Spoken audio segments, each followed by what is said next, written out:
नमस्कार और जय हिंद फ्यूचर ऑफिसर्स। वेलकम टू सुन लो यूपीएससी। हाँ जी, आप एकदम सही जगह पर हैं।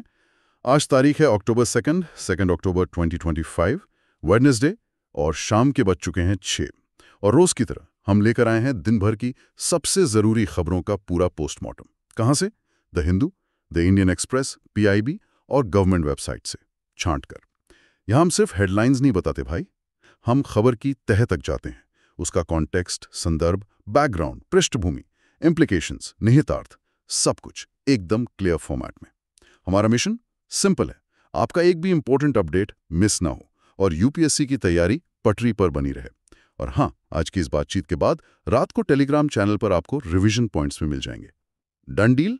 तो फिर हो जाइए तैयार आज के ज्ञान वर्षा के लिए। बिल्कुल तैयार। नमस्कार।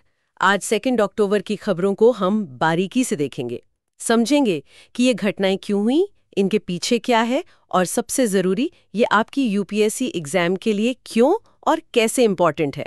प्रॉमिस है यहाँ आपको सिर्फ खबर नहीं, खबर का पूरा डीएनए एनालिसिस मिलेगा। एग्जैक्टली। तो चलिए शुरू करते हैं बिना किसी देरी के। आराम से डिटेल में समझेंगे सब कुछ, नो रश। Let's begin. तो सबसे पहले GS paper 1, Indian heritage, culture and history, भारतीय विरासत, संस्कृति और इतिहास। आज यहाँ दो बहुत ही सिग्निफिकेंट डेवलपमेंट्स हुई हैं। पहली वाली तो दिल छू लेने वाली है, केरला से। हाँ बिल्कुल, परंपरा और सुधार का एक अद्भुत संगम देखने को मिला है। बताइए क्या हुआ है? आज विजयदशमी है ना? बुराई पर अच्छाई की जीत का पर्व। हाँ बिल्कुल। तो इसी शुभ अवसर पर केरल कलामंडलम, जो कि करीब 125 साल पुराना बहुत ही प्रतिष्ठित संस्थान है परफॉर्मिंग आर्ट्स का। हाँ, सुना है इसके बारे में, काफी रिस्पेक्टेड है। जी हाँ। तो वहाँ एक ऐतिहासिक ट्रूली हिस्टोरिक घटना हुई है। एक 16 साल की मुस्लिम छात्रा है, सबरी एन नाम है उनका। 16 साल की? अच्छा। हाँ, उन्होंने आज अपना पहला कथकली परफॉर्मेंस दिया। इसे कथकली में कहते हैं अरंगेट्टम। अरंगेट्टम, ओके। और ये कथकली के इतिहास में एक बहुत बड़ा मोमेंट है। और जानते हैं उन्होंने कौन सा रोल निभाया? कौन सा? यहीं पर तो ट्विस्ट होगा। उन्होंने निभाया कृष्ण वेशम, भगवान कृष्ण का रोल। वाह, सीरियसली एक मुस्लिम लड़की ने कथकली में कृष्ण का रोल, ये तो कमाल है ना? और ये रोल हिंदू एपिक रामायणा, हिंदू महाकाव्य रामायण पर आधारित है और टेक्निकल रूप से काफी डिमांडिंग माना जाता है। तो ये सिर्फ एक परफॉर्मेंस नहीं रहा, फिर ये तो सिंबल बन गया। सोशल रिफॉर्म, सामाजिक सुधार, कल्चरल सिंक्रेटिज्म, सांस्कृतिक समन्वयवाद, जिसे हम गंगा जमनी तहजीब कहते हैं। बिल्कुल। और ये दिखाता है कि कैसे हमारी ट्रेडिशंस भी स्टैटिक नहीं है, वो इवॉल्व हो रही हैं, समय के साथ बदल रही हैं। पर ये हुआ कैसे? कालामंडलम जैसी ट्रेडिशनल संस्था में ये बदलाव कैसे आया? देखिए, अचानक नहीं हुआ। इसके पीछे इंस्टीट्यूशनल चेंजेस हैं। केरला कालामंडलम, जो अब एक deemed to be university of art and culture है, मानित विश्वविद्यालय कला एवं संस्कृति। हाँ, उन्होंने 2021-22 एकेडमिक ईयर में एक बड़ा पॉलिसी शिफ्ट किया। उन्होंने पहली बार, फर्स्ट टाइम एवर, लड़कियों के लिए रेजिडेंशियल कथकली कोर्सेज खोले। अच्छा, हिस्टोरिकली तो कथकली पुरुषों का डोमेन रहा है ना? मोस्टली, हाँ। तो ये लड़कियों के लिए दरवाजे खोलना ही अपने आप में एक बड़ा कदम था। तो ये डिसीजन क्यों लिया गया? What was the thinking? इसके पीछे दो मेन ड्राइवर्स थे। एक तो था आइडियलिज्म, आदर्शवाद। जो महान कथकली आर्टिस्ट हैं जैसे कलामंडलम गोपी जी, उन्होंने जेंडर न्यूट्रलिटी की वकालत की। उनका मानना था कि आर्ट में जेंडर का भेद नहीं होना चाहिए। ये एक प्रोग्रेसिव सोच थी। और दूसरा कारण प्रैक्टिकल भी कुछ था? हाँ बिल्कुल था। दूसरा कारण था प्रैक्टिकल नेसेसिटी, व्यवहारिक आवश्यकता। असल में कथकली का जो कोर्स है वो बहुत रिगरस होता है और पिछले कुछ सालों से लड़कों का एनरोलमेंट कम हो रहा था। ओह, इंटरेस्टिंग। लड़के कम आ रहे थे सीखने? हाँ, नंबर्स गिर रहे थे। तो इंस्टीट्यूशन संस्थान के सामने चैलेंज था कि आर्ट फॉर्म की कंटिन्यूटी, निरंतरता कैसे बनाए रखें। तो लड़कियों को एडमिट करना एक तरफ सोशल रिफॉर्म, सामाजिक सुधार था, तो दूसरी तरफ आर्ट फॉर्म को बचाने की स्ट्रैटेजी भी। देखिए कैसे आइडियलिज्म और रियलिटी मिलकर बदलाव लाते हैं। कमाल है। इसका असर तो फिर सिर्फ कैंपस तक नहीं रहेगा, ये तो वाइडर सोसाइटी, व्यापक समाज में भी मैसेज देगा। एग्जैक्टली। ये उन पुरानी धारणाओं को तोड़ता है कि भाई टेम्पल आर्ट फॉर्म्स तो सिर्फ एक खास कम्युनिटी, समुदाय या जेंडर के लिए हैं। ये जेंडर, लिंग और रिलीजन, धर्म दोनों की दीवारें तोड़ रहा है। और ये बच्ची सबरी एन, उनकी कहानी भी इंस्पायरिंग है। उन्हें इंटरेस्ट कैसे आया इसमें? उनकी कहानी भी गजब है। उन्होंने अपने घर के पास एक मंदिर में शिवरात्रि फेस्टिवल के दौरान कथकली देखा था, वहीं से इंटरेस्ट जागा। वाह, आर्ट वाकई कोई बाउंड्री नहीं देखती। बिल्कुल। और वो उम्मीद करती हैं कि उनको देखकर और लड़कियां, खासकर उनकी कम्युनिटी से इन कलाओं को सीखने आगे आएंगी। एक पॉजिटिव रिपल इफेक्ट हो सकता है। इसमें फैमिली सपोर्ट का कितना बड़ा रोल रहा होगा? बहुत बड़ा। उनके पिता निजाम एस ने अपनी बेटी का पूरा साथ दिया। कम्युनिटी के कुछ लोगों ने नुक्ताचीनी भी की, क्रिटिसिज्म भी किया, पर वो डटे रहे। ये बॉटम अप चेंज का बेहतरीन उदाहरण है। इंडिविजुअल करेज और फैमिली सपोर्ट से भी सोसाइटल नॉर्म्स कैन चैलेंज होते हैं। और सबरी का कृष्णा वेशम परफॉर्म करना, ये तो भारत की कॉम्पोजिट कल्चर, उस गंगा जमुनी तहजीब का सबसे खूबसूरत प्रमाण है। ये सिर्फ टॉलरेंस नहीं है। हाँ, टॉलरेंस से आगे की बात है ये है एक्टिव पार्टिसिपेशन, इंटरनलाइजेशन और एक शेयर्ड कल्चरल हेरिटेज को अपनाना, आपका फेथ चाहे जो भी हो। सही कहा। जब एक कलाकार दूसरे समुदाय के आराध्य का रूप इतने सम्मान से मंच पर धारण करता है तो सारी बहसें खत्म हो जाती हैं। यही तो है इंडियन कल्चर की डायनेमिज्म, गतिशीलता और एसिमिलेशन की ताकत। वंडरफुल। चलिए अब आते हैं आज की दूसरी बड़ी खबर पर, जीएस पेपर 1 से ही जुड़ी हुई। हाँ, आज 2 अक्टूबर है। हाँ, मोहनदास करमचंद गांधी, हमारे राष्ट्रपिता, उनकी जयंती, गांधी जयंती। पूरे देश में नेशनल हॉलिडे है, राष्ट्रीय अवकाश। इंडिया की 3 नेशनल हॉलिडेज में से एक। बिल्कुल। और साथ ही आज दुनिया भर में मनाया जाता है international day of non violence. हाँ, ये यूएन ने डिक्लेयर किया था, है ना? जी हाँ। 2007 में United Nations general assembly resolution, संयुक्त राष्ट्र महासभा संकल्प के जरिए ये दिखाता है कि गांधी जी के लिए नेशनल रेवरेंस, राष्ट्रीय सम्मान भी है और यूनिवर्सल रिस्पेक्ट, सार्वभौमिक सम्मान भी। तो गांधी जी की लेगेसी की बात करें तो 2 शब्द तुरंत दिमाग में आते हैं, सत्याग्रह यानी ट्रूथ फोर्स या इंसिस्टेंस ऑन ट्रूथ, सत्य पर आग्रह, और अहिंसा, नॉन वायलेंस, अहिंसा। ये सिर्फ फिलॉसफी नहीं थे, ये पावरफुल पॉलिटिकल टूल्स थे जिन्होंने लाखों भारतीयों को आजादी की लड़ाई में मोबिलाइज किया। गांधी जी नॉन वायलेंस को कमजोरी नहीं मानते थे, वो इसे सबसे ताकतवर हथियार कहते थे, अन्याय का सामना करना बिना नफरत या बदले की भावना के। और इन विचारों का असर सिर्फ भारत तक सीमित नहीं रहा। बिल्कुल नहीं। दुनिया भर के बड़े सिविल राइट्स मूवमेंट्स और नागरिक अधिकार आंदोलनों ने इनसे प्रेरणा ली। अमेरिका में मार्टिन लूथर किंग जूनियर ने नस्ल भेद के खिलाफ लड़ाई में गांधीवादी तरीके अपनाए। हाँ, और साउथ अफ्रीका में नेल्सन मंडेला पर भी गांधी जी का गहरा प्रभाव था अपार्थेड के खिलाफ संघर्ष में। जी। और यूएन का 2 अक्टूबर को international day of non violence घोषित करना, जिसे 140 से ज्यादा देशों ने सपोर्ट किया, ये भारत की सॉफ्ट पावर की एक बड़ी जीत है। सही कहा। हमने अपने एक कोर फिलोसफिकल प्रिंसिपल, मूल दार्शनिक सिद्धांत को ग्लोबल स्टेज पर स्थापित किया। हाँ, ये दिखाता है कि भारत अपने कल्चरल और आइडियोलॉजिकल अपील, वैचारिक अपील से ग्लोबल नॉर्म्स को शेप दे सकता है। और आज के समय में 21वीं सदी में गांधीवादी सोच कितनी रेलेवेंट, प्रासंगिक है। Sanitisation, gender equality, education, poverty reduction पर उनके विचार। बिल्कुल। UN sustainable development goals, SDGs के फ्रेमवर्क से कितने मिलते जुलते हैं। उनका विजन कितना फॉरवर्ड लुकिंग, दूरंदेशी था। आज भारत में गांधी जयंती कैसे मनाई जाती है? प्रेयर मीटिंग्स होती हैं, भजन गाए जाते हैं, राजघाट जैसे मेमोरियल्स पर श्रद्धांजलि दी जाती है। और स्वच्छ भारत मिशन जैसी पहले भी गांधी जी की स्वच्छता और आत्मनिर्भरता की सोच से प्रेरित हैं। और ग्लोबली? विश्व स्तर पर international day of non violence, अंतर्राष्ट्रीय अहिंसा दिवस पर यूएन सेक्रेटरी जनरल, संयुक्त राष्ट्र महासचिव अक्सर गांधी जी के दर्शन को आज के ग्लोबल कॉन्फ्लिक्ट्स, वैश्विक संघर्षों से जोड़ते हैं, याद दिलाते हैं कि ट्रूथ और नॉन वायलेंस, अहिंसा में विश्वास किसी भी हथियार से ज्यादा शक्तिशाली है।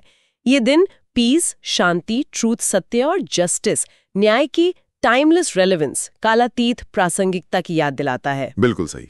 चलिए अब आगे बढ़ते हैं जीएस पेपर 2 की तरफ, गवर्नेंस, पॉलिटी और इंटरनेशनल रिलेशंस। हाँ, यहाँ भी 2 अहम खबरें हैं आज। पहली खबर गवर्नेंस रिफॉर्म से जुड़ी है। स्पेशल कैंपेन 5.0, विशेष अभियान 5.0, जी हाँ, गांधी जयंती जिसे स्वच्छता दिवस भी कहते हैं, इसी के साथ भारत सरकार ने स्पेशल कैंपेन 5.0 का इम्प्लीमेंटेशन फेज कार्यान्वयन चरण शुरू किया है।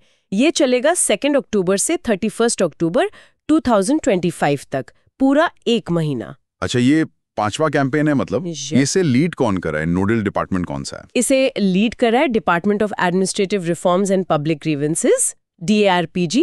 लेकिन ये सिर्फ DARPG का काम नहीं है। नहीं, ये एक होल ऑफ गवर्नमेंट अप्रोच है। मतलब सारे मिनिस्ट्रीज, डिपार्टमेंट्स जैसे पोस्ट्स का, फाइनेंस का CBIC, लेबर, एग्रीकल्चर का ICAR, सब इसमें शामिल है। एक कलेक्टिव एफर्ट है। ये कैंपेन शुरू तो स्वच्छता से हुए थे, है ना? अब 5.0 तक आते आते ये कैसे इवॉल्व हुए हैं?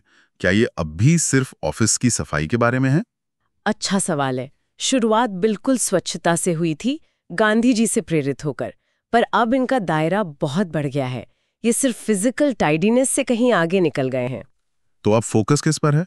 अब फोकस है एफिशिएंसी बढ़ाने पर, एडमिनिस्ट्रेटिव पेंडेंसी कम करने पर, रिकॉर्ड मैनेजमेंट सुधारने पर और ओवरऑल सिटीजन गवर्नमेंट इंटरफेस को बेहतर बनाने पर।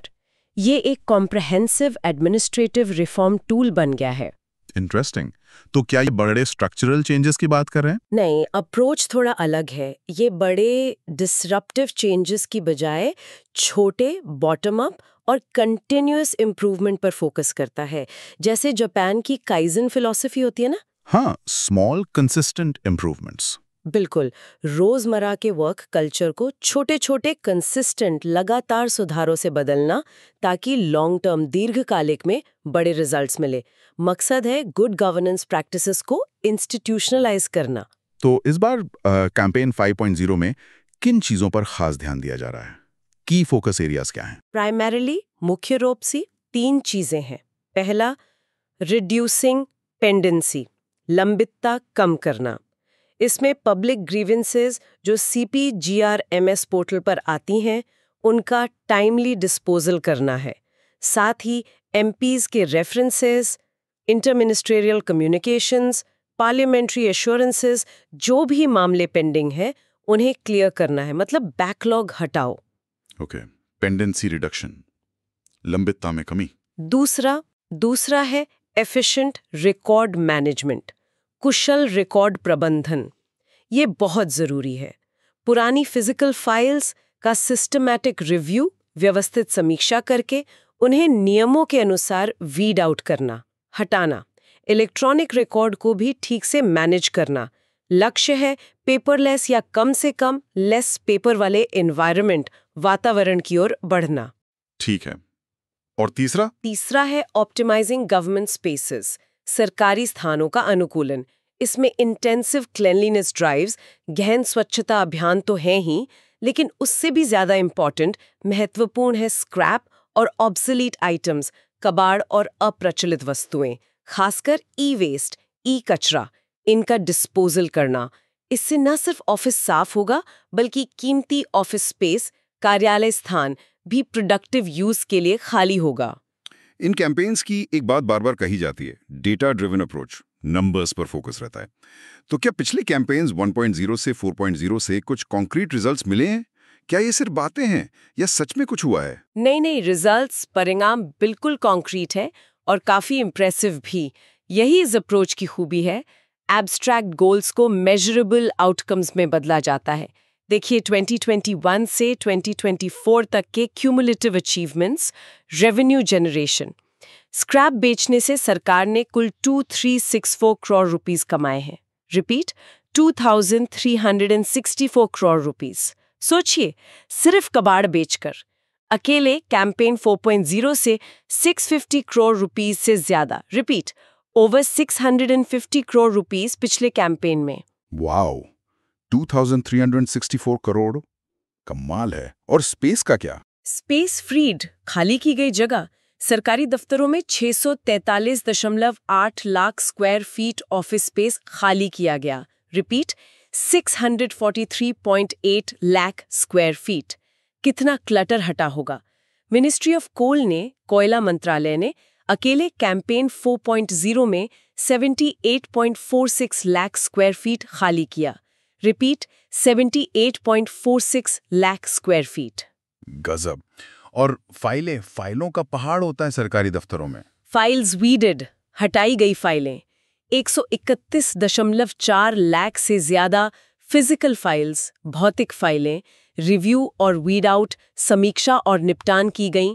Repeat more than 131.4 lakh files, पुरानी गैर जरूरी फाइलों का निपटारा। और सबसे जरूरी पब्लिक ग्रीवियंसेस, लोक शिकायतें। आम आदमी को क्या फायदा हुआ? ग्रीवेंस रिड्रेसल्स, शिकायत निवारण अभियान 4.0 के दौरान ही 5.55 लाख पब्लिक ग्रीवेंसेस रिजॉल्व हुई। Repeat 5.55 lakh grievances. ये दिखाता है डायरेक्ट इम्पैक्ट ऑन सिटीजन्स, नागरिकों पर सीधा प्रभाव। ये आंकड़े तो वाकई जबरदस्त है। मतलब ये कैंपेन सिर्फ दिखावा नहीं है, ये असल में गवर्नमेंट फंक्शनिंग में सुधार ला रहा है, रेवेन्यू भी बना रहा है, रिसोर्सेज भी बचा रहा है और गवर्नमेंट को रिस्पॉन्सिव भी बना रहा है। एग्जैक्टली। और स्पेशल कैंपेन 5.0 का लक्ष्य इन्हीं प्रैक्टिसेस को और मजबूत करना है, इन्हें इंस्टीट्यूशनलाइज करना है, ताकि ये टेम्पररी एफर्ट ना रहकर वर्क कल्चर का हिस्सा बन जाए। लास्टिंग बिहेवियरल चेंज लाना है। Very impressive. चलिए अब जीएस पेपर 2 की दूसरी बड़ी खबर पर आते हैं। इंटरनेशनल रिलेशंस, अंतर्राष्ट्रीय संबंध और ट्रेड, व्यापार से जुड़ी इंडिया EFTA टीपा। जी हाँ, trade and economic partnership agreement TEPA, व्यापार और आर्थिक भागीदारी समझौता।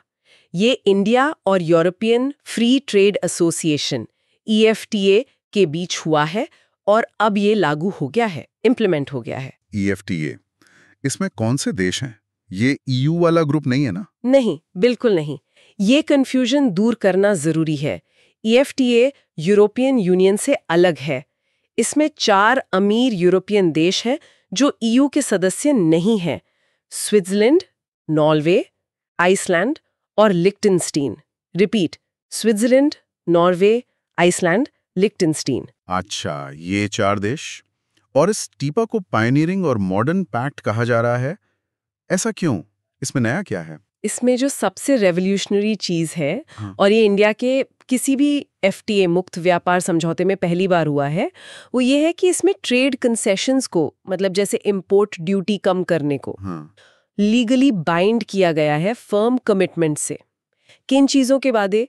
EFTA देशों द्वारा इंडिया में इन्वेस्टमेंट करने और जॉब क्रिएशन करने के वादे। एक मिनट, मतलब EFTA देशों को अगर भारत में सस्ता माल बेचना है तो उन्हें लीगली कमिट करना होगा कि वो भारत में इन्वेस्ट करेंगे और जॉब्स पैदा करेंगे। ये बाइंडिंग है? Yes, precisely. यही इसका सबसे बड़ा इनोवेशन है। Trade access is linked to investment and job creation commitments. व्यापार पहुंच, निवेश और रोजगार सृजन प्रतिबद्धताओं से जुड़ी है। ये इंडिया की निगोशिएटिंग स्ट्रैटेजी, भारत की बातचीत की रणनीति में एक बड़ा स्ट्रेटेजिक शिफ्ट दिखाता है। क्या शिफ्ट है ये? शिफ्ट ये है कि हम अपने बड़े डोमेस्टिक मार्केट का इस्तेमाल सिर्फ टैरिफ कम करवाने के लिए नहीं कर रहे। हम बदले में टैंजिबल इकोनॉमिक बेनिफिट्स, ठोस आर्थिक लाभ मांग रहे हैं। एक्चुअल इन्वेस्टमेंट, वास्तविक निवेश और एक्चुअल जॉब्स, वास्तविक नौकरियां। ये एक स्मार्ट क्विड प्रो को है। ये तो बहुत ही स्ट्रेटेजिक मूव लगता है। इसका कोई जियोपॉलिटिकल एंगल भी है क्या? हाँ, बिल्कुल है। इंडिया, भारत इन high income technologically advanced European देशों के साथ EU के फ्रेमवर्क से बाहर जाकर डील कर रहा है। ये एग्रीमेंट सक्सेसफुली कंक्लूड करके इंडिया ने EU और UK जैसे दूसरे पार्टनर्स जिनके साथ FTA टॉक्स चल रही हैं, उनको भी एक सिग्नल दिया है। क्या सिग्नल? सिग्नल ये कि देखो, इस तरह का बैलेंस्ड, म्यूचुअली बेनिफिशियल और मॉडर्न पैक्ट पॉसिबल है। हो सकता है इससे उन दूसरी वार्ताओं में भी थोड़ी तेजी आए। अच्छा, चलिए अब इस टीपा के की फीचर्स को थोड़ा डिटेल में समझते हैं। इन्वेस्टमेंट कमिटमेंट की बात क्या है? हाँ, ये हेडलाइन फीचर है, मुख्य विशेषता है। EFTA देशों का लीगली बाइंडिंग कमिटमेंट, कानूनी रूप से बाध्यकारी प्रतिबद्धता है कि वो अगले 15 सालों में 15 इयर्स इंडिया में $100 बिलियन 100 बिलियन अमेरिकी डॉलर का नया foreign direct investment FDI promote करेंगे। Repeat, $100 billion in 15 years. $100 billion और जॉब्स? इसी इन्वेस्टमेंट से जुड़ा है commitment to facilitate the creation of 1 million direct jobs in India, Bharat में। Repeat, 1 million direct jobs. ये दिखाता है कि एग्रीमेंट का एम्बिशन कितना बड़ा है। ओके, अब मार्केट एक्सेस की बात करते हैं। इंडियन एक्सपोर्टर्स को क्या मिलेगा? इफ्टा देश अपनी 92.2% टैरिफ लाइनों पर इंडियन गुड्स, भारतीय माल के लिए ड्यूटी या तो खत्म करेंगे या कम करेंगे। रिपीट, 92.2%। इसमें भारत के लगभग सभी की इंडस्ट्रियल एक्सपोर्ट्स, प्रमुख औद्योगिक निर्यात शामिल हैं। मतलब भारत के लिए यूरोप के सबसे अमीर मार्केट्स के दरवाजे खुलेंगे। और बदले में इंडिया क्या दे रहा है? एफ्टा को कितना एक्सेस मिलेगा? इंडिया अपनी 82.7% टैरिफ लाइनों पर कंसेशंस देगा। रिपीट, 82.7%। लेकिन इंपॉर्टेंट बात यह है कि इंडिया ने अपने सेंसिटिव सेक्टर्स जैसे एग्रीकल्चर, डेयरी, मेडिकल डिवाइसेस, इनको प्रोटेक्ट किया है।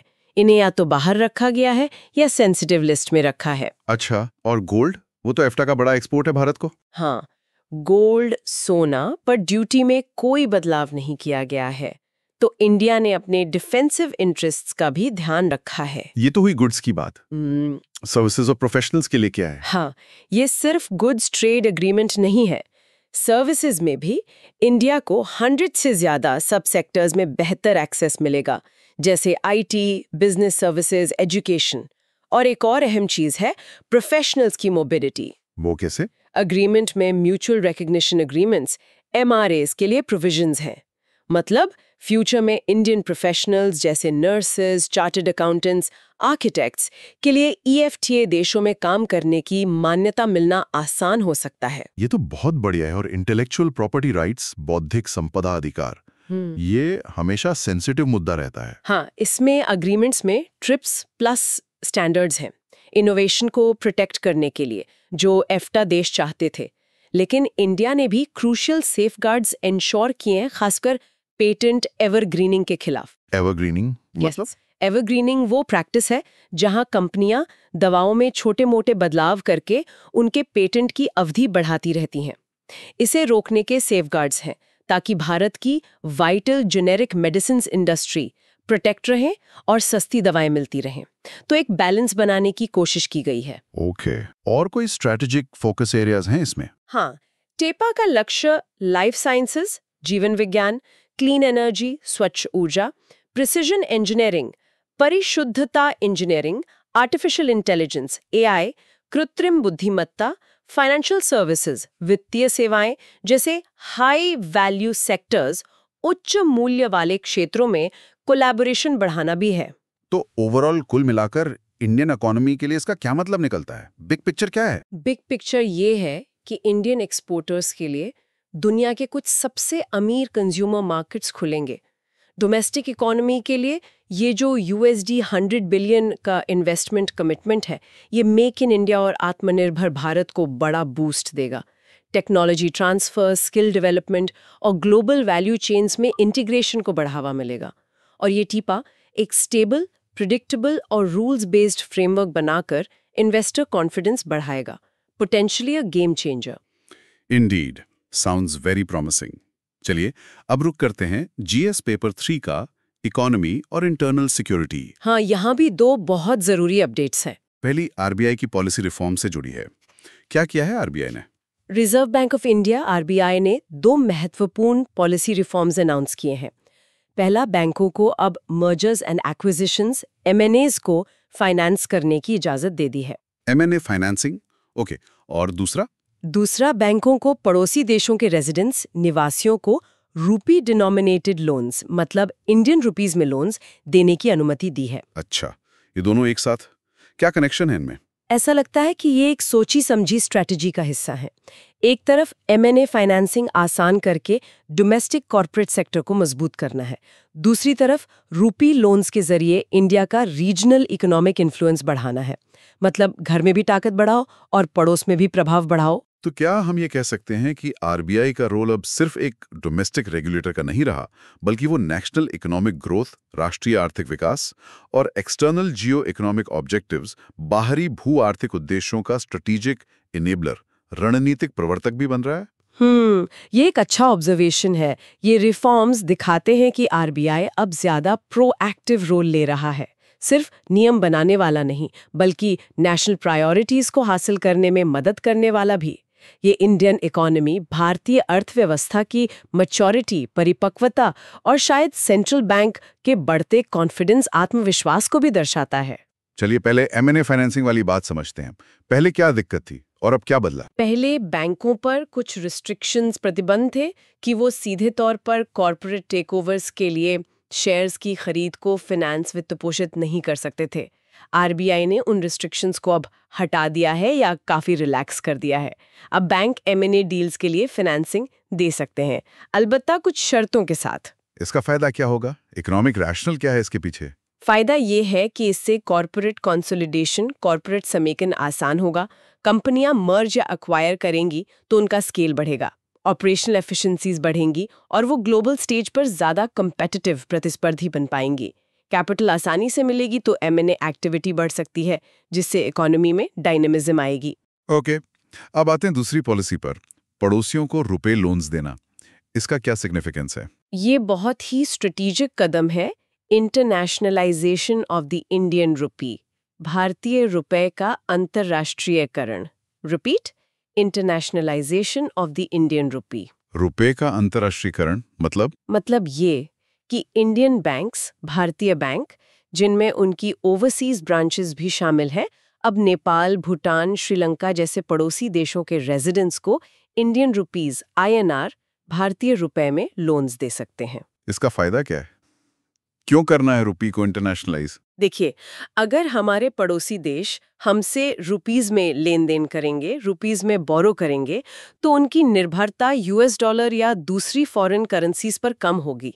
इससे रीजन में ट्रेड, व्यापार और क्रेडिट के लिए INR का उपयोग बढ़ेगा। ग्रेजुअली रुपीज की एक्सेप्टेंस और इम्पोर्टेंस बढ़ेगी। इसका कोई जियोपॉलिटिकल एंगल भी है? बिल्कुल है। ये इंडिया की नेबरहुड फर्स्ट पॉलिसी, भारत की पड़ोसी पहले नीति को सीधे तौर पे सपोर्ट करता है। रुपी बेस्ड फाइनेंशियल इंटीग्रेशन गहरा करके इंडिया रीजनल इकोनॉमिक टाइज को मजबूत कर रहा है, जिसमें इंडिया सेंटर में हो। इससे फाइनेंशियल इंटरडिपेंडेंसीज बनेंगी, इंडिया का इन्फ्लुएंस बढ़ेगा और ये रीजन में एक स्टेबलाइजिंग इकोनॉमिक फोर्स बन सकता है। ये इकोनॉमिक स्टेटक्राफ्ट है। अंडरस्टूड। अब आते हैं GS पेपर 3 के इंटरनल सिक्योरिटी वाले हिस्से पर। MCO के मकोका की बात हो रही है। जी हाँ, दिल्ली पुलिस ने पूर्व AAP MLA नरेश बालियान और 8 अन्य लोगों पर सख्त Maharashtra control of organised crime act 1999 लगाया है। Repeat, MCOKA, MCOCA 1999। आरोप है कि उनके लिंक्स एक UK based organised crime syndicate, UK स्थित संगठित अपराध सिंडिकेट से हैं। MCOK, मकोका, ये कानून तो बहुत स्ट्रिंजेंट माना जाता है ना? इसे क्यों लाया गया था? नॉर्मल IPC काफी नहीं था क्या? MCOK को खास तौर पर ऑर्गेनाइज्ड क्राइम के खतरे से निपटने के लिए ही बनाया गया था। ये माना गया कि ऑर्डिनरी क्रिमिनल लॉ, साधारण आपराधिक कानून के प्रोविजंस, क्राइम सिंडिकेट्स की कॉम्प्लेक्स नेचर, जटिल प्रकृति, उनका नेटवर्क, उनके तरीके, इनसे निपटने के लिए नाकाफी थे। ये तो महाराष्ट्र का कानून था ना? दिल्ली में कैसे लागू हुआ? हाँ, ये मूल रूप से महाराष्ट्र का स्टेट लॉ था, लेकिन ऑर्गेनाइज्ड क्राइम की समस्या दिल्ली में भी गंभीर थी, इसलिए इसे बाद में national capital territory of Delhi में, NCT ऑफ दिल्ली में भी एक्सटेंड कर दिया गया। रिपीट, MCOCA दिल्ली में भी लागू है। किसी पॉलिटिकल फिगर पर इसका लगना, ये तो कंट्रोवर्सी खड़ा करेगा ही। पॉलिटिकल वेंडेटा के आरोप लगते हैं ऐसे मामलों में। हाँ, ये बिल्कुल होता है। ये केस मामला दिखाता है कि क्राइम, लॉ और पॉलिटिक्स का इंटरसेक्शन, प्रतिच्छेदन कितना कॉम्प्लेक्स और कंटेंशियस, विवादास्पद हो सकता है। अथॉरिटीज कहती हैं कि ये कानून क्राइम पॉलिटिक्स नेक्सस तोड़ने के लिए जरूरी हैं। दूसरी तरफ क्रिटिक्स, आलोचक चिंता जताते हैं कि इतने पावरफुल लीगल इंस्ट्रूमेंट्स का मिसयूज, दुरुपयोग हो सकता है पॉलिटिकल ओपोनेंट्स के खिलाफ। ये बहस हमेशा चलती रहती है, इफेक्टिव लॉ एनफोर्समेंट और रूल ऑफ लॉ के प्रिंसिपल्स के बीच बैलेंस कैसे बनाया जाए। तो MCOK को इतना पावरफुल क्या बनाता है? इसके की प्रोविजंस क्या हैं? इसकी ताकत इसकी स्पेसिफिक डेफिनेशंस और स्ट्रिंजेंट प्रोविजंस में है, जो इंडिविजुअल क्रिमिनल्स के बजाय सिंडिकेट्स को टारगेट करते हैं। कुछ की टर्म समझना जरूरी है। पहला है कंटिन्यूइंग अनलॉफुल एक्टिविटी, निरंतर गैर कानूनी गतिविधि। ये MCOK का आधार है।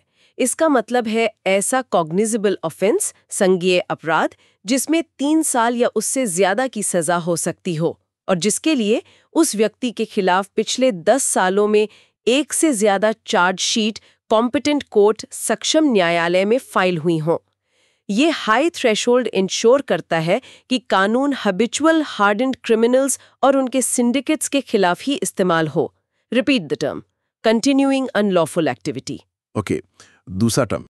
कोई भी कंटिन्यूइंग अनलॉफुल एक्टिविटी, निरंतर गैर कानूनी गतिविधि जो किसी ऑर्गेनाइज्ड क्राइम सिंडिकेट, संगठित अपराध सिंडिकेट के मेंबर द्वारा अकेले या मिलकर वायलेंस, हिंसा, इंटिमिडेशन, धमकी या कोअर्शन, जबरदस्ती के जरिए पेक्यूनियरी बेनिफिट्स, आर्थिक लाभ या अन्य अनड्यू एडवांटेजेस, अनुचित लाभ पाने के लिए की जाए। Repeat the term organised crime. और तीसरा ऑर्गेनाइज्ड क्राइम सिंडिकेट, संगठित अपराध सिंडिकेट। इसका मतलब है 2 या 2 से ज्यादा लोगों का ग्रुप जो सिंडिकेट या गैंग के तौर पर मिलकर ऑर्गेनाइज्ड क्राइम में लिप्त हों। Repeat the term organised crime syndicate. अब आते हैं सजा पर। पनिशमेंट्स कितने सिवियर हैं इसमें? सजाएं काफी कठोर हैं, जानबूझकर डिटरेंट बनाने के लिए। देखिए, सेक्शन 31I, अगर ऑर्गेनाइज्ड क्राइम से किसी की डेथ हो जाती है, सजा है डेथ या इम्प्रिजनमेंट फॉर लाइफ, आजीवन कारावास और कम से कम 1 लाख रुपए का जुर्माना। रिपीट, डेथ और life plus minimum 1 lakh fine. Section 31II। कोई अन्य ऑर्गेनाइज्ड क्राइम जिसमें डेथ नहीं हुई, सजा कम से कम 5 साल की कैद जो लाइफ इम्प्रिजनमेंट तक हो सकती है और कम से कम 5 लाख रुपए का जुर्माना। Repeat, minimum 5 years to life plus minimum 5 lakh fine. Section 32, conspiracy, षड्यंत्र, अटेम्प्ट, प्रयास, अबेटमेंट, उकसाना या जानबूझकर ऑर्गेनाइज क्राइम फैसिलिटेट करना, सजा सेक्शन 31II जैसी ही, minimum 5 years to life plus minimum 5 lakh fine. Repeat, 5 years to life plus min 5 lakh fine. Section 33, organise crime syndicate के मेंबर को हार्बर करना या कंसील करना, सजा फिर से सेक्शन 31II, धारा 31II जैसी ही, minimum 5 years to life plus minimum 5 lakh rupees fine. Repeat, 5 years to life plus min 5 lakh rupees fine. Section 34, धारा 34, ऑर्गेनाइज क्राइम सिंडिकेट का मेंबर होना, सजा एक बार फिर सेक्शन 31II, धारा 31II जैसी ही, minimum 5 years to life plus minimum 5 lakh rupees fine. Repeat, 5 years to life plus min 5 lakh rupees fine. सिर्फ सदस्य होना भी अपराध है। सेक्शन 4, धारा 4, सिंडिकेट की तरफ से क्राइम की कमाई से प्रॉपर्टी रखना, 3 से 10 साल की कैद, 1 लाख रुपए का जुर्माना और प्रॉपर्टी फॉर्फिचर भी। Repeat, 3 to 10 years plus 1 lakh rupees fine plus forfeiture, crime की कमाई पर चोट। बाप रे, ये सजाएं तो बहुत ही ज्यादा सख्त हैं। इनके अलावा और क्या प्रोविजंस हैं जो इसे इतना टफ बनाते हैं? और भी हैं, जैसे कन्फेशन, इकबालिया बयान, पुलिस ऑफिसर SP रैंक से नीचे नहीं के सामने दिया गया कन्फेशन कोर्ट में सबूत माना जा सकता है। ये नॉर्मल क्रिमिनल लॉ से बहुत अलग है। इंटरसेप्शन, कानून कम्युनिकेशंस वाया इलेक्ट्रॉनिक ओरल को इंटरसेप्ट करने की इजाजत देता है एविडेंस जुटाने के लिए।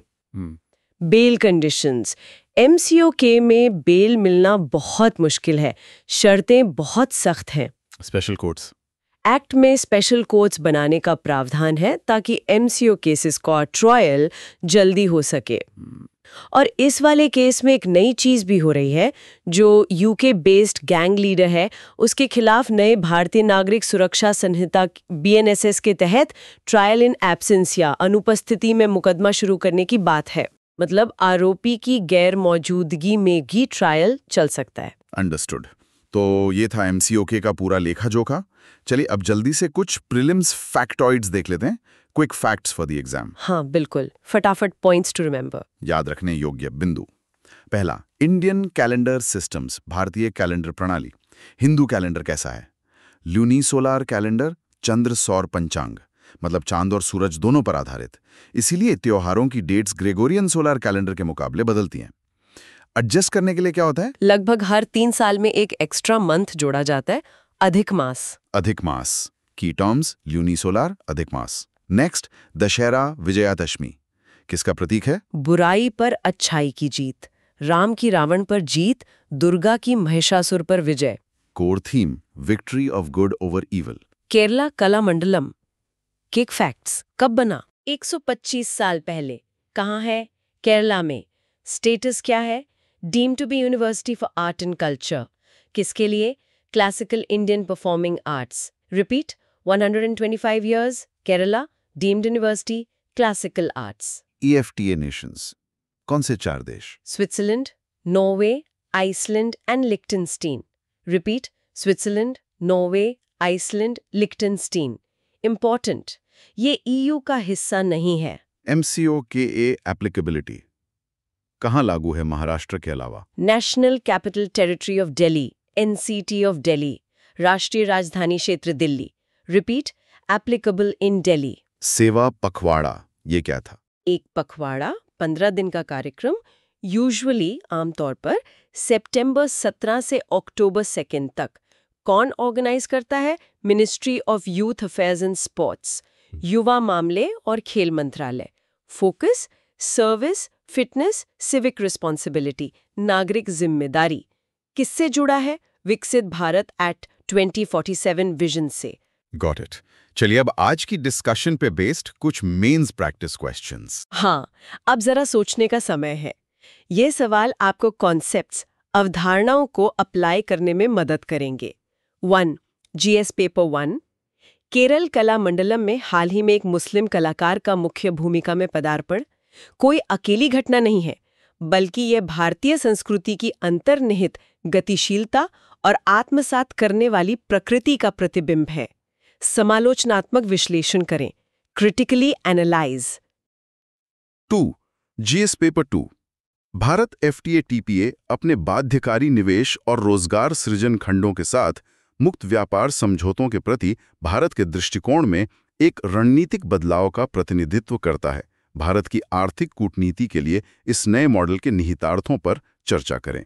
Discuss the implications. 3. GS paper 2-3। स्वच्छता ही सेवा जैसे विशेष अभियान केवल स्वच्छता अभियान से आगे बढ़कर प्रशासनिक सुधार के व्यापक उपकरण बन गए हैं। शासन और सेवा वितरण को बढ़ाने में इस बॉटम अप दृष्टिकोण की प्रभावशीलता का मूल्यांकन करें। Evaluate the effectiveness. Discuss data points जरूर यूज करें। 4. GS paper 3। MCO के जैसे कठोर कानून संगठित अपराध से निपटने के लिए अपरिहार्य हैं, लेकिन वे कानून के शासन के सिद्धांतों के लिए अंतर्निहित चुनौतियां पेश करते हैं। हाल की घटनाओं के आलोक में इस कथन का एक संतुलित मूल्यांकन प्रदान करें। Provide balance assessment. बढ़िया सवाल हैं, इन पर जरूर सोचिएगा। स्ट्रक्चर बनाने की कोशिश कीजिएगा। मेंस में आंसर राइटिंग प्रैक्टिस, उत्तर लेखन अभ्यास ही किंग है। चलिए दोस्तों, अब रैप अप करने से पहले आज की सारी बातों के की टेकअवेज फटाफट दोहरा लेते हैं। हाँ, एक क्विक रिवीजन। केरला कलामंडलम 16 वर्षीय मुस्लिम छात्रा सबरी एन का कथकली डेब्यू अरंगेट्टम, वो भी कृष्ण वेशम में। ये जेंडर और रिलीजियस बाधाओं को तोड़ता है, गंगा जमुनी तहजीब दिखाता है। हुआ क्यों? कलामंडलम की पॉलिसी शिफ्ट, मतलब लड़कियों को एडमिशन, और गिरते मेल एनरोलमेंट पुरुष नामांकन की वजह से। शोज ट्रेडिशंस डायनामिज्म, परंपरा की गतिशीलता दिखाता है। Gandhi Jayanti and international non violence day. Gandhi Jayanti और अंतर्राष्ट्रीय अहिंसा दिवस। 2 अक्टूबर का दोहरा महत्व। प्रिंसिपल्स, सत्याग्रह और अहिंसा। Global impact, Martin Luther king junior, Mandela. UN recognition, संयुक्त राष्ट्र मान्यता। इंडिया सॉफ्ट पावर, भारत की सॉफ्ट पावर। कंटेम्परेरी रेलेवेंस, समकालीन प्रासंगिकता। SDGs, स्वच्छ भारत। स्पेशल कैंपेन 5.0, विशेष अभियान 5.0, अक्टूबर 2 to 31, लेड बाय DARPG। स्वच्छता से आगे बढ़कर पेंडेंसी घटाने, रिकॉर्ड मैनेजमेंट सुधारने, स्पेस ऑप्टिमाइज करने पर फोकस। अप्रोच, दृष्टिकोण, bottom up, kaizen model. Previous campaigns results, पिछले अभियानों के परिणाम। 2364 करोड़ रुपए राजस्व, 643.8 लाख स्क्वायर फीट जगह खाली, 131.4 लाख फाइल्स हटाई, 5.55 लाख शिकायतें हल। लक्ष्य इंस्टीट्यूशनलाइज गुड गवर्नेंस, सुशासन को संस्थागत बनाना। इंडिया FTA टेपा, भारत EFTA टेपा लागू हुआ। पाइनियरिंग, अग्रणी, पहली बार ट्रेड कंसेशंस, व्यापार रियायतें, USD 100 बिलियन निवेश और 1 मिलियन नौकरियों के बाइंडिंग कमिटमेंट से जुड़े। मार्केट एक्सेस, इंडिया को 92.2% EFTA tariff lines, EFTA tariff लाइनों पर एक्सेस पहुंच, EFTA को 82.7% भारतीय लाइनों पर, सेंसिटिव सेक्टर्स सुरक्षित, सर्विसेज, MRAs, IPR, सेफगार्ड्स के साथ शामिल। Boost for make in India, आत्मनिर्भर भारत, RBI रिफॉर्म्स, RBI सुधार। 2 बड़े कदम, बैंकों को M&A फाइनेंस करने की अनुमति, पड़ोसियों को रुपया लोन देने की अनुमति। क्या दिखाता है? RBI का स्ट्रेटेजिक एनेबलर रोल, रणनीतिक प्रवर्तक भूमिका। लक्ष्य कॉर्पोरेट कंसोलिडेशन बढ़ाना और रुपए का इंटरनेशनलाइजेशन। अंतर्राष्ट्रीयकरण। Neighbourhood first policy. MCOCA, Delhi में पूर्व MLA पर लगा। ऑर्गेनाइज्ड क्राइम से निपटने का सख्त कानून, मूलतः महाराष्ट्र का, दिल्ली में लागू। की terms, continuing unlawful activity, organised crime syndicate, कठोर सजाएं, death, life, 5 years life, etcetera. Confession admissible, स्वीकारोक्ति स्वीकार्य, सख्त बेल, जमानत, स्पेशल कोर्ट्स, विशेष न्यायालय। क्राइम पॉलिटिक्स नेक्सस डिबेट को हाईलाइट करता है। परफेक्ट। ये थे आज के मेन पॉइंटर्स, मुख्य बिंदु। उम्मीद है आपको सब कुछ एकदम क्रिस्टल क्लियर, बिल्कुल साफ हो गया होगा। तो ये था हमारा आज का विस्तृत विश्लेषण सुन लो UPSC पर। हमें पूरी उम्मीद है कि आपको ये चर्चा इन्फॉर्मेटिव, ज्ञानवर्धक और एंगेजिंग लगी होगी। देखिए, UPSC का सफर लंबा जरूर है पर मुश्किल नहीं, अगर आप सही दिशा में कंसिस्टेंटली लगातार एफर्ट प्रयास करते रहें। बिल्कुल। आज हमने जिन टॉपिक्स पर बात की उन्हें दोबारा सुनिए, सोचिए, कॉन्सेप्ट्स को और गहरा समझिए। ये ना सिर्फ आपकी UPSC परीक्षा के लिए फायदेमंद है, बल्कि एक जागरूक नागरिक के तौर पर आपकी समझ को भी विकसित करता है। These issues affect all of us. ये मुद्दे हम सभी को प्रभावित करते हैं। So true. और हाँ, अगर आपको हमारे प्रयास पसंद आया तो प्लीज हमारे YouTube चैनल सुन लो UPSC को लाइक कीजिए, अपने दोस्तों के साथ स्टडी ग्रुप्स में शेयर कीजिए। आपके सवाल हैं, सजेशंस हैं, हमें कमेंट में बताइए। We read everything. और हाँ, अगर अब तक नहीं किया है तो सब्सक्राइब करना बिल्कुल मत भूलिए। वो बेल आइकॉन भी दबा दीजिए ताकि आप कोई भी अपडेट मिस ना करें। Daily 6 PM, remember. आप सिर्फ ₹299 299 रुपए में हमारी चैनल मेंबरशिप, चैनल सदस्यता भी ज्वाइन कर सकते हैं और सभी वीडियोस का एक्सेस पा सकते हैं, प्लस अदर बेनिफिट्स, साथ ही अन्य लाभ। और अगर आप हमारे काम को सपोर्ट करना चाहते हैं ताकि हम ये चैनल लंबे समय तक चला सकें, तो आप सुपर थैंक्स का इस्तेमाल भी कर सकते हैं। आपका छोटा सा कंट्रीब्यूशन हमारे लिए बहुत मायने रखता है। इट कीप्स अस गोइंग, यह हमें चलते रहने की प्रेरणा देता है। तो पढ़ते रहिए, सीखते रहिए और आगे बढ़ते रहिए। हम आपसे मिलेंगे कल शाम ठीक 6 बजे कुछ और महत्वपूर्ण खबरों के विश्लेषण के साथ। तब तक के लिए इजाजत दीजिए। जय हिंद।